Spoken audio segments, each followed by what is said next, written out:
There you go. That was the White Stripes with Denial Twist, and we're still talking here with MiG Ayesa. When his fans, and I'm just kind of hanging out here. This is the show. It's Casey and the Sunshine Band, right? Oh! Is this thing on? All right, so we're talking about your move from Sydney to London and how hard it was. Well, actually, we're trying to find out how exactly hard it was. You went there with basically a couple suitcases. Your wife had a British passport. Yes. So she probably had some friends there, maybe? Well, we had friends there. It was very difficult. We actually moved into a friend's place way in the outskirts of London, took care of a cat, and which was really actually, even the neighborhood was not so nice. The house was beautiful, and the cat was gorgeous, but it was just a start, and we needed that start because it was so expensive living in London. It was a very difficult move, and we moved to England just as the weather was getting cold. Right. So our first it's experience. Not cold in Australia. It's like it can get cold. Part. Well, it can get cold. Yeah, there's actually snow in Australia. You can ski one part, right? in that one part. Yeah. But we're not used to really, really cold weather. London gets bitterly, bitterly cold, and we arrived just at the beginning of winter, so probably not the best time to move. But we did it, and it was really tough for a while, really, really tough. But we just persevered. We couldn't go back. We decided let's make a go of this, and it worked. Let's make a go of this, and if we don't make it, at least we got a cat. Yeah, exactly. But the thing is, well, I was there with my wife, so we were a good team. We picked each other up when one was down. The other person said, "Come on, what are you doing? Let's do something." And so it was very much a team effort. All right. My question's answered. Ladies, go. Yeah. What was your consideration in moving to London? Well, you see, in Australia, it's a very small population, and for all the shows that opened in Australia, they didn't last very long because we didn't have the population to support it. And it was one of those things where we saw that there was a following pattern that the show would open in Australia, it would close before it was meant to. So we kind of saw that it was happening more and more regularly. We kind of thought, this is a sinking ship, in a way.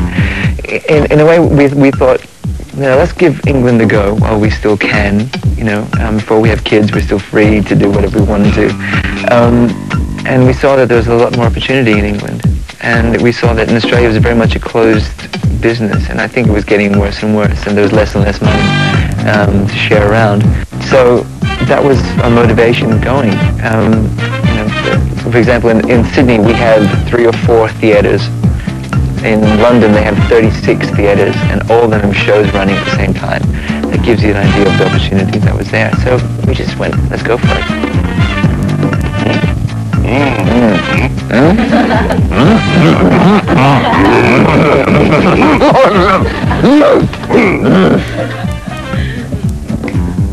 Oh, you got a question. Sorry. She doesn't understand. She went.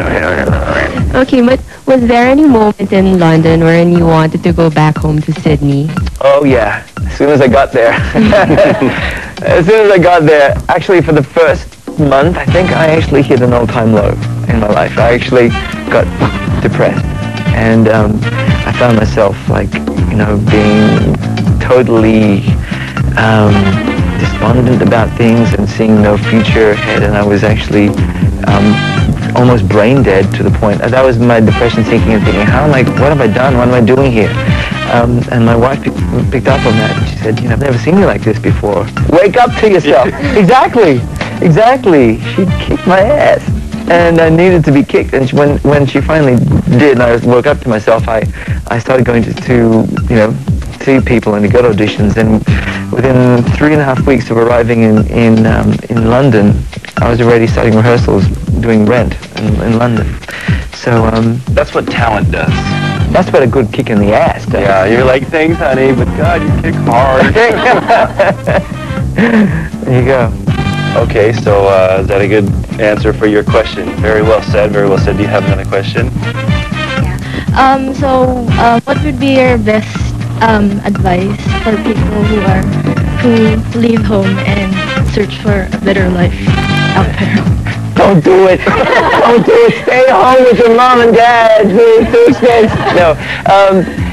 No, the thing is, you've got to be sensible about it, and you've got to go there with an open mind. And you know, it's always going to be hard to leave your comfort zone and go to someplace else. But you got to do it. You got to give yourself a go. You don't want to be at the end of your life thinking, if only I had done this. I don't want to do that. I want to be at the end of my life thinking I did everything that I wanted to do. And if it maybe didn't work, it doesn't matter. At least I gave it a go. And you know, life is too short to be afraid to do something new. But you know, go there with an open mind, and maybe go there first and for a holiday, see how you like it. If you don't like it, then you know, don't do it. But you really got to give it a good go, and make sure you have lots of friends there too. And people to kick you in the ass when you need it. And someone to kick you in the ass. And a cat. All right, so we're going to take another little break, but of course we're going to have more MiG Ayesa when we come back. He's actually going to speak Russian. Okay, never mind. Not when we come back, he just did it. Okay, we'll be right back with more MiG Ayesa.